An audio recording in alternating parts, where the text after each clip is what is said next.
what does it mean for the European elections? There is a pretty good example in the US with the Trump-Clinton campaign, and I will also cover quickly the Brexit campaign. And that difference is between talking to everyone, so like a TV spot, a commercial on TV would try to do, address millions of people at the same time, or there is what we call advertising micro-targeting, when you're passing a specific message, particularly on Facebook, LinkedIn, or Twitter, to a very small fraction of the audience. People you know will very much echo your message and really receive it well.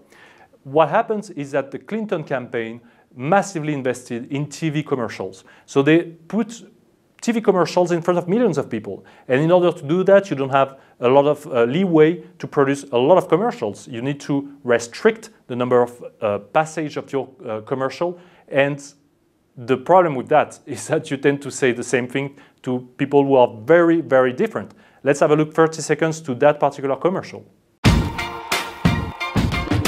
Hear my voice, hear that sound, like thunder gonna shake the ground. You held me down, but I got up. Get ready, 'cause I've had enough. I got the eye of the tiger, the fighter, dancing through the fire. 'Cause I am a champion, and you're gonna hear me roar. Roar, roar, roar. I got the eye of the tiger, fighter, dancing through the fire. 'Cause I am a champion, and you're gonna hear me roar louder, and you're gonna hear me roar. I'm Hillary Clinton, and I approve this message. So in this particular commercial spot, what do we see?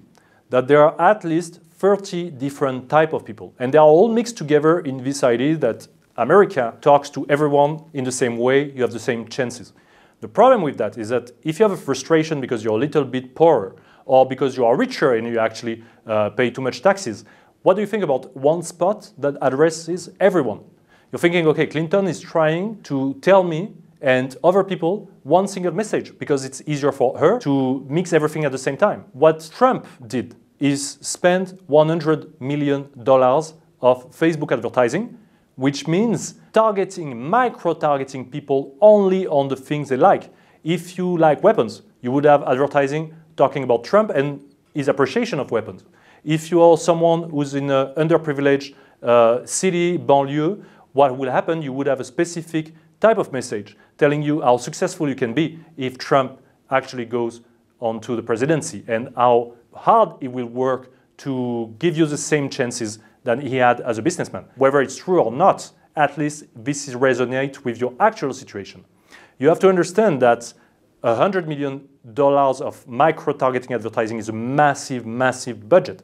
And some of the advertising on Facebook had about 50,000 variations on the title, the image, and the description, which means they were always optimized to touch the right people at the right time. When we're talking about Cambridge Analytica all around, or fake news, I don't think they had a great impact on the actual success of Trump. But $100 million on micro-targeting, that has a massive impact.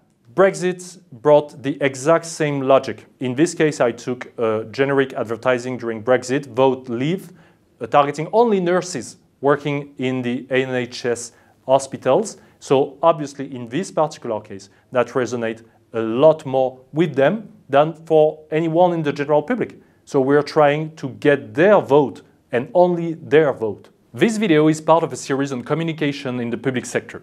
Do not hesitate to comment, to let us know what you think and what are your own challenges. We'll try to answer all your questions because that's what a community is for. Hope you enjoy it and see you for the next episode.